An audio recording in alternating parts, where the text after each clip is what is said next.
So probably worth, Rick, if you can just introduce yourself, that'll be really helpful. Yeah, sure. You ready for me to go? Yeah, sure. Absolutely, yeah. Okay. So, my name is Rich Groves. I work at A10 Networks as a security director of security research, and primary focus is on DDoS detection, mitigation, and research. I get to talk quite a bit with customers, which is nice. Figuring out what's going on there, keeping up, doing malware, making sure that the team is constantly doing malware reverse engineering, to DDoS-focused malware reverse engineering to understand what new attacks or bots are capable of nowadays, and keeping abreast of the weapons that are available for the bad guy to utilize. So we've had an attack on our bourse, our stock exchange, and on New Zealand NZX. In New Zealand, Rick's spent a bit of time in New Zealand, so he's got quite a, it's quite close to his heart. He's been a few years down here, so he knows the New Zealand market.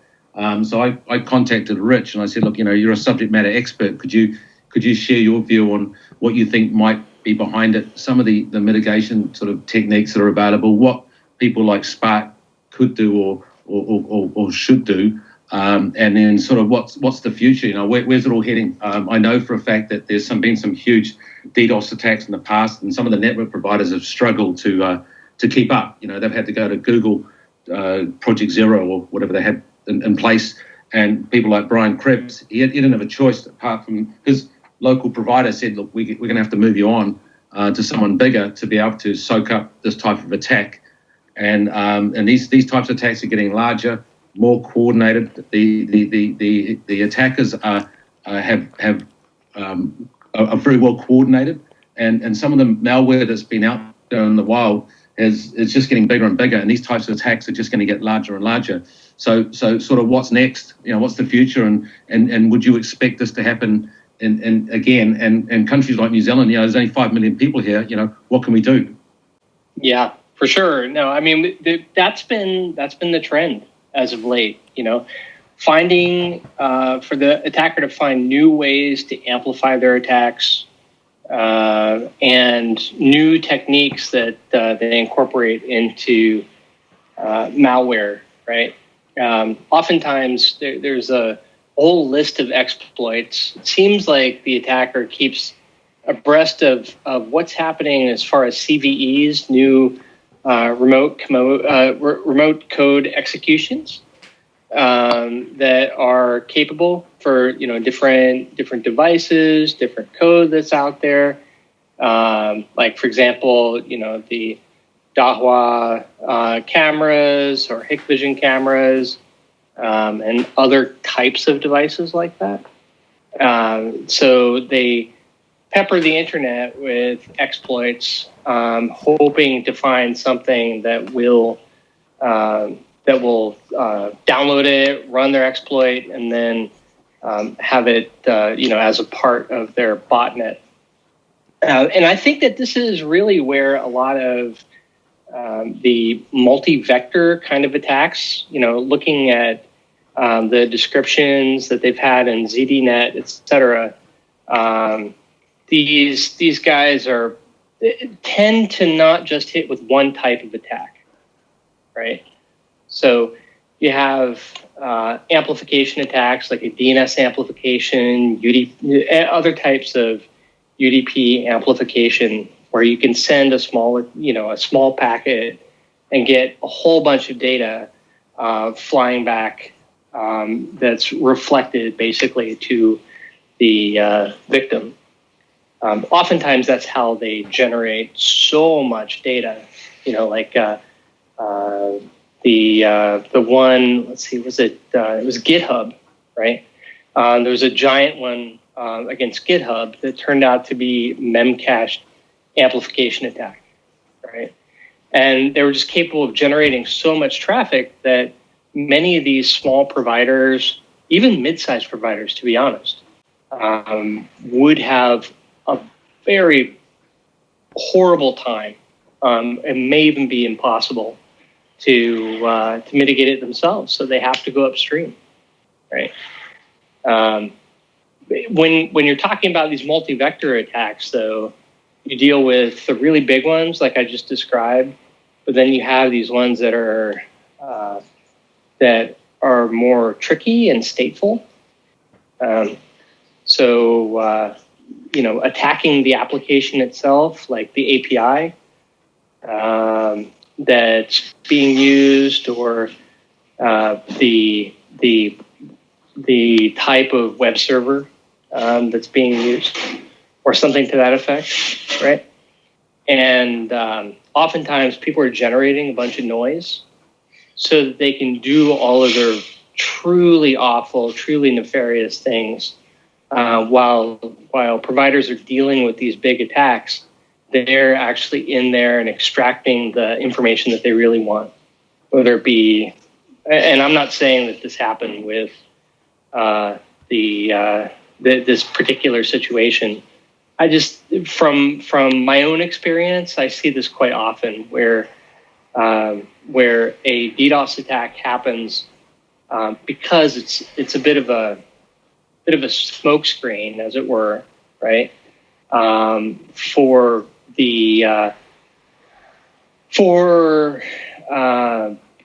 bank accounts getting drained, or for other high value data being stolen, from the target. So definitely happens. Again, not really sure if that's happening here or not. Hopefully not, right? But that happens a lot. Yeah, one thing I noticed is, how do you identify the attack? I know that A10 has, you have hardware and software that actually takes care of that. But I mean, if you've seen these attacks before, you know how they're formed. Is that when this malware is out there and it has to connect back to a sort of a command and control type of situation, you can detect stuff that's going on. You can see that they're setting themselves up for a DDoS type of attack. Or, do the ISPs and the network providers, the Spark and the big internet providers in each of these countries, do they communicate well enough to be able to work out that this stuff's happening? Is there some integration or working with law enforcement that will help improve that? And is there a way of just sending out something to say, hey, these are known bad bots that are out there, let's shut them down? There's a fair amount of sharing, right, in these vetted communities. There are a bunch of smaller vetted communities where researchers, they talk to one another, right? People that are trying to mitigate, they're staying within the confines of what they're allowed to do with their current employers, like not breaking NDAs and making sure that any data that's anonymous, stays anonymous, obviously. But there's so many people out there who really want to help in this industry that people like myself and other people that I know just kind of jump on it. Whether it's we're of the portion of this industry that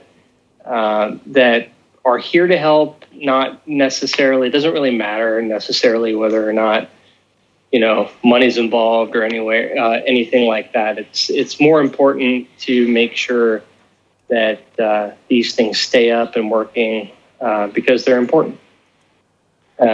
So there are different communities that do sharing. There are.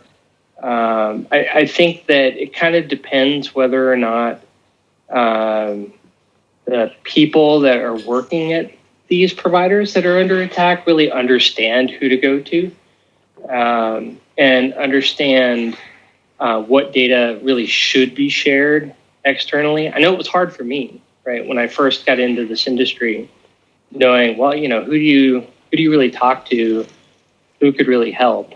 It's all very confusing. And of course, while you're under attack, everything else is broken. So it's hard to keep it straight. You can tell. I mean, obviously, you can prepare yourself. There's different types of DDoS attacks. In this case, it was volumetric. So the systems just get overwhelmed, and there's certain things that you can configure. Your end. But at the end of the day, you want this to go as far up the network as possible. You want this away from your individual systems or your network. You want to, when there's a DDoS attack, it's Spark, and it's as far, you need to go as far upstream as possible. Otherwise, you don't have the bandwidth. In New Zealand, it's tricky because our networks just aren't that large, and they can be overwhelmed. Yeah, no, for sure. I mean, from the description that I saw, so there's a lot of back and forth about whether or not this is the fancy bear guys, right? I don't know offhand, so I'm basing this off of some researchers' comments. And if so, they've definitely utilized not just volumetric data, sort of volumetric attack to break your links, break your provider's links, but also things that are more complex. But in the case of volumetric, there's some standards, best practices that can be done to help, even if even if the attack is not necessarily so big that it's overwhelming your system. There are some ways to utilize your own network infrastructure, routers, switches, and devices that are purpose-built for DDoS attack mitigation to solve some of these problems. But you're absolutely right. When it's just too big, then you have to talk to whoever's upstream. I know that some people have the ability, for example, to ask their upstream to black hole. Actually, not some people. Most people have the ability to insert things like a BGP black hole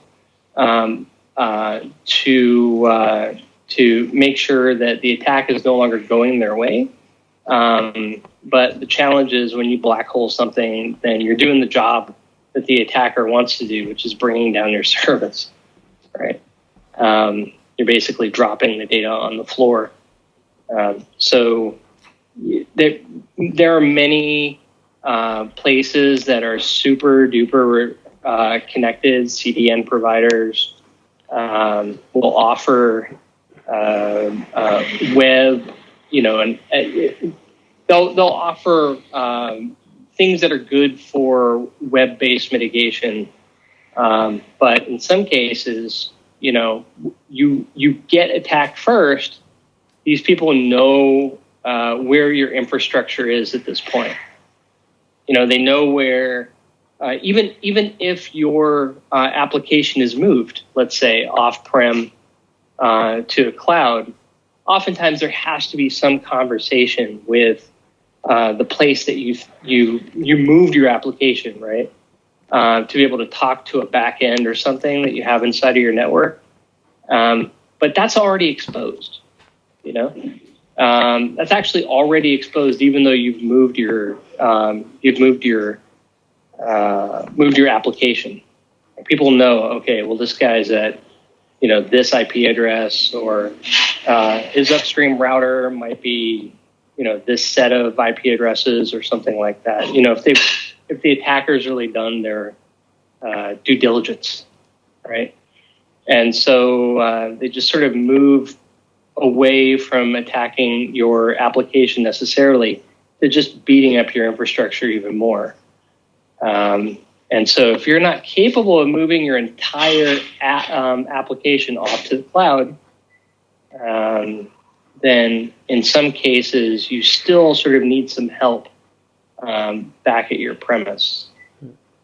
Yeah, that makes sense. Right. So if you're a cloud provider and you have thousands of customers connected to your systems, what would be a critical sort of step that you'd have covered off for your clients? I mean, sure. But they're expecting certain things to be done. I mean, there's this whole shared responsibility model where a lot of people believe because it's in the cloud, it's better than my IT team, so it's got to be better all round, and they don't know what's in or out. They don't know that it has got, people like AWS and Akamai and some of these other networks and Cloudflare, they have the capacity to deal with this. But just a cloud provider, what should they be thinking of? Yeah, I mean, it's challenging, right? I think that you sort of start at a base level and say, well, how do I know what's supposed to be coming to? I guess if we're talking about something that's regional, let's say in New Zealand, right? You should have a good understanding of what is supposed to talk to my service or what is supposed to talk to the service that's inside of your network. It's distinctly possible that other locations should not be talking to your service. Like what I tend to tell people in the U.S. Is that oftentimes if you don't service, for example, one of the countries that are on our State Department's basically blacklist, then don't take traffic from them, and there are definitely creative ways to make sure that even though your application, maybe your application is just not supposed to because there's no financial transaction or no language support for the regions connecting to you. I don't know, let's say China, for example. Then just don't take traffic from them. Another one is making sure that you at least get some of the more basic attacks that are well known covered, right? From my experience, routers and switches, one thing that they do really well is they drop data, so there are techniques to make sure that you block, for example, like that memcache attack, right, that we talked about. Being able to say everything that is sourced, that is definitely sourced from a memcache server out on the internet. If there's no reason to see that memcache traffic on my network, then I'm just going to block it. Like, why carry it? Likewise, with other applications, traffic from other protocols that are, let's say, from things that are from devices that should not be sending you traffic at all. Like there's SSDP, what is a protocol that's used locally inside of your network, right? And when you're at home, you might have an IoT device or a printer or something like that, right? That's telling your router where it is on the network, what its capabilities are, et cetera, right? But that sort of traffic should not actually traverse the internet. There's no reason for it.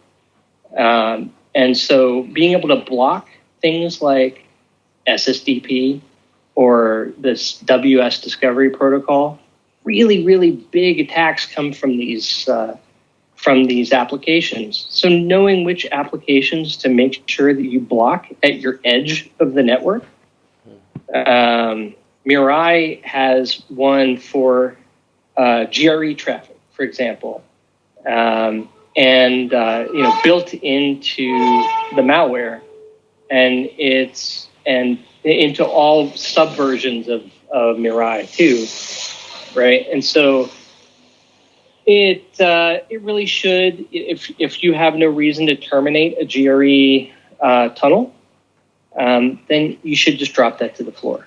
And you can do that with your own network. There's no reason necessarily to have to buy a device to figure that out if you have a a network security person or network person that just sort of gets this, understands this. They can implement some of these policies to help.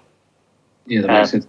What about being able to detect or recognize this sort of behavior or this sort of a security event, or from a monitoring point of view, a lot of systems are just not picking up this type of attack. They obviously see that the systems are being overwhelmed, and then that's a clear it's clearly obvious that there's a problem. But is there something you can do from the monitoring side, or is there something you can do to stay ahead of it? Sure. Yeah. There are the sort of old school methods of making sure that your routers are and the edge and even internal to the network, you make sure that you're collecting utilization data with SNMP. I feel like an old man when I say this, but the tried and true methods, more simplistic methods like that, at least give you some understanding, right, of this. Routers are capable of exporting some amount of data with something called NetFlow. NetFlow is a protocol that gives you some understanding of of different flows in the network, what individually they might be. Some portion of it, like if this is a SYN flood, for example, a TCP SYN flood, which is one of the old tried and true methods that people end up using. They can see that there are a whole bunch of SYNs that are coming into the network. And it's just not normal to have a bunch of SYNs coming into the network without any data that's following them, or so these are some of these are straightforward techniques. I know that there are people like myself and others in the industry that always want to see a packet capture, and understand what's happening. But there are, these flow exports, packet sampling mechanisms. Oftentimes, if it's a really big volumetric attack, no matter your sampling mechanism and sampling rate on a device, you're going to end up seeing it, But there are some services that you can subscribe to externally to your network to make sure that your application is sort of always available, measuring availability, latency, et cetera. Synthetic traffic. And you can get alarmed to say, oh, my application's much slower than it used to be. Or because even that's a DDoS, right? Your system doesn't have, or that's a DOS anyway. Your system doesn't necessarily have to be under attack for it to not be available to your customer. And so you just kind of want to know that, right? There are other methods sort of like that that you want to keep in mind when you are when you have an important application, important API like the stock exchange, right? Mm-hmm. Mm-hmm. Yeah, absolutely. There was a couple of questions I've been sent. Are there any sort of new techniques that are being used? Anything that that's unusual, or anything new that's being used? I think there's just been a lot of concentration right now from what we've seen with honeypots, et cetera. A lot of concentration on making sure that there are a ton of exploits. Every new remote code, execution that you are going to see on, coming out in a CVE tends to get analyzed by someone out there in black hat land, right? And if it seems like something they can utilize to get their code onto and execute their malware, then they will, you know. And so if you take this malware and you disassemble it and you take a look at it, oftentimes you see tons and tons. It's 30. I've seen one with 30 plus different exploit methods. Previously, Mirai was the big one, right? Mirai was the one that hit Brian Krebs and then Dying DNS, and it was just this. It was a big deal. Mirai spread through Telnet, you know, usernames and passwords for different Telnet devices. And if you look at Showdown, or you have the nice ability to be able to do this yourself without getting shut down, you know, scanning for these things, then you find out just the scope of devices that one could get connected to and run your exploit on tends to be, you know, potentially in the millions range, right?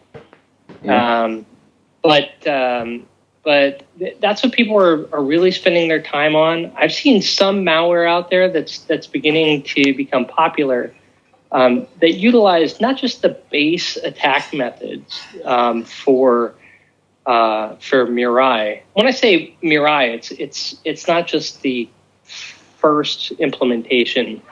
Mirai has not only just gone through so many different iterations, but since GitHub, the source was opened up and placed on GitHub, lots of people have adopted different portions of the code, right?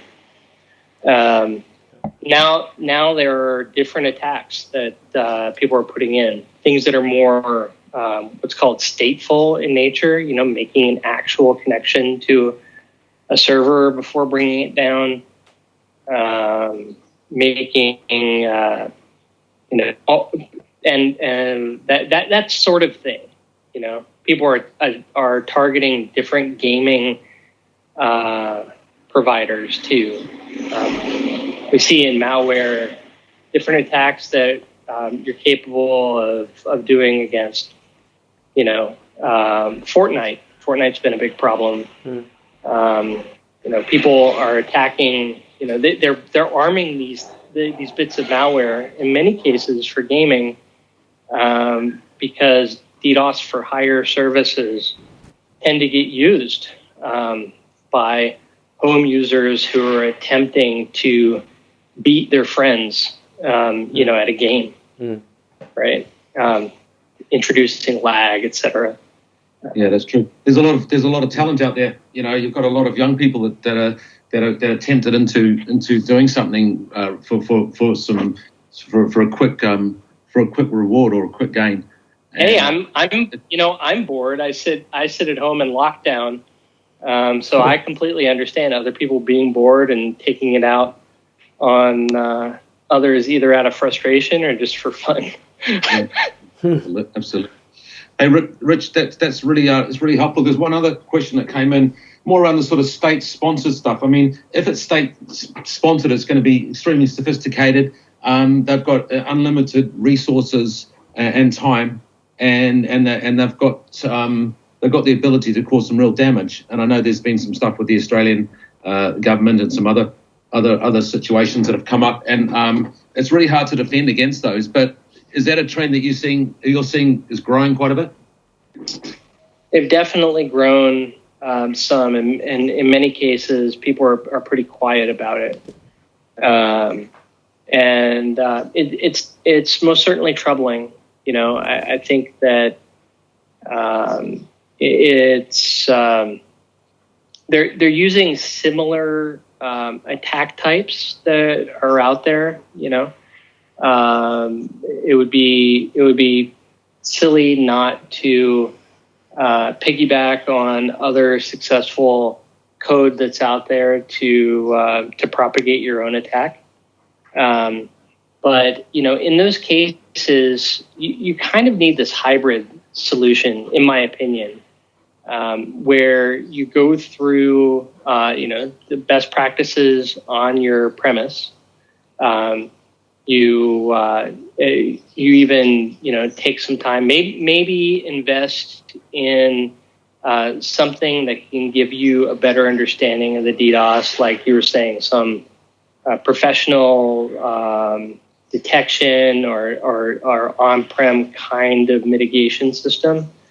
But ultimately, if the bandwidth is so high, one of the things you need to do is get you need to get not only that away from your network so that your service can come up again, but you really kind of have to be able to get all this.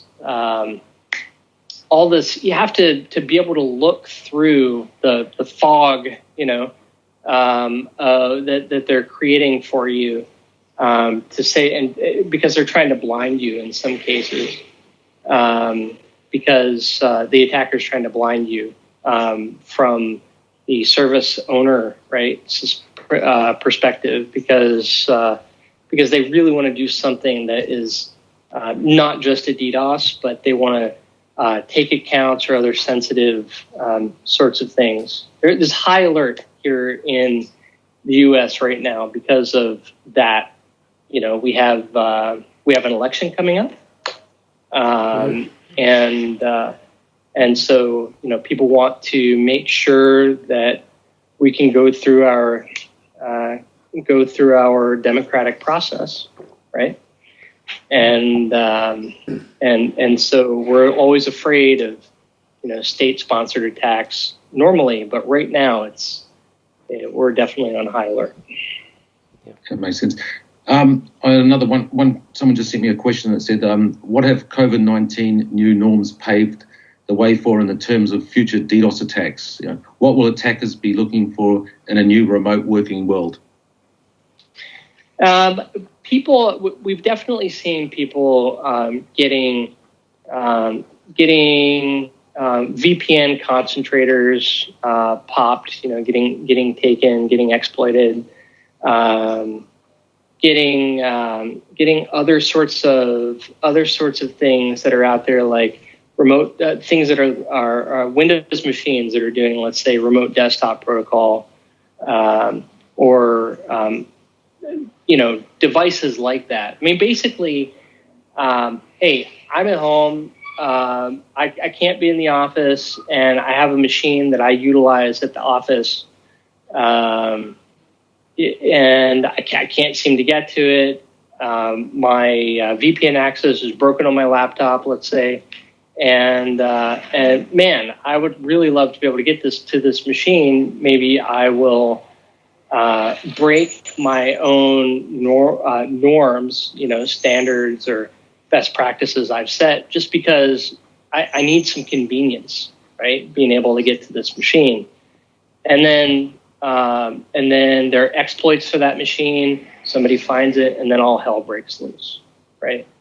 And so that's definitely been a problem, sort of brought on by the remote working issue, right? But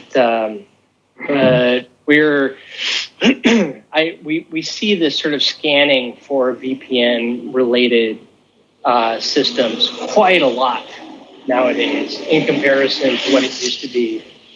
And there are there are quite a few remote code executions that people can take nowadays. You have to, as a service owner, you have to make sure that your systems are, code is updated, right? Make sure that you're watching for strange traffic going to these important systems like your VPN systems. Yeah, and you don't want to be contributing to the DDoS anywhere. Oh yeah, unpatched system, yeah. And then you could do your part to basically keep things up to date. And if you think something strange is happening, then ask for some advice. There's tools that you can run that'll pick up stuff. You can have some endpoint type software that will help. You've got Microsoft's got some ATP software that provides more information, and there's a whole lot of stuff that you can do. But keeping your systems up to date is a big first step.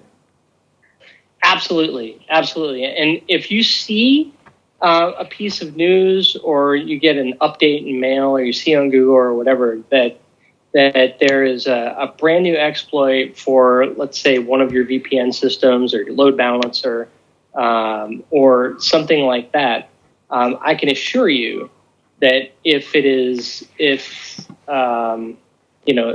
you see it, the bad guy sees it, and they will incorporate it in many cases in their malware so that they can have your system to attack other people. So you're absolutely right about that. Yeah. There was one other thing you mentioned earlier on, Showdown. I mean, Showdown's got an API.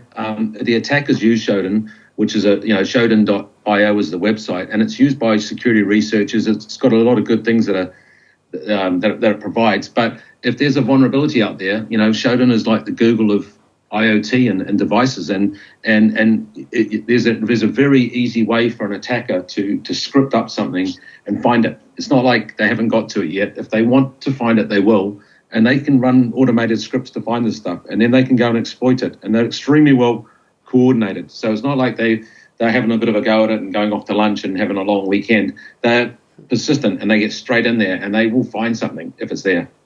Yeah, that's right. I mean, if you and I can do it, they can do it, right? Exactly. Hey, Richard, I didn't want to take too much more of your time up, but that's been really helpful. We should try and do this again in the next sort of few weeks. But this has answered a lot of questions, and I wanted to kind of get some of those questions out there that I've been asked in the last sort of few days, and we'll put this together into an article, and we'll put it to some good use. Okay, that sounds great. Well, I'm glad I can help.